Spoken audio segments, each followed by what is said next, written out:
అలాగే మరి ముఖ్యంగా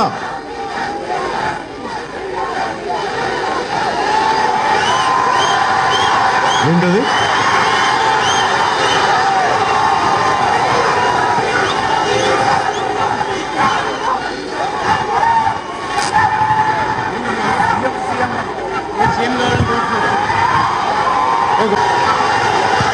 నేను మీ ఉత్సాహాన్ని నేను అర్థం చేసుకోగలను, కానీ నేను ఈ సందర్భంగా నేను మీకు చెప్పదలుచుకుంది ఏంటంటే, నేను రాజకీయాల్లోకి అధికారం ఆశించి రాలేదు.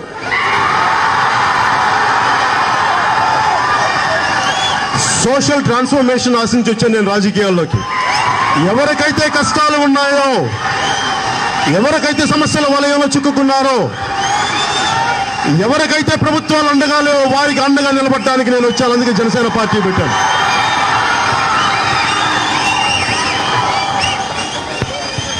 దానికి కారణం, ఏ అధికారం ఉందని చెప్పి మన స్వాతంత్ర సమరయోధులు మన ప్రజలకి ఇంత సేవ చేశారు. కేవలం అధికారం వల్లే ప్రజలకి సేవ చేయొచ్చు అన్న ఉద్దేశం నాకైతే లేదు.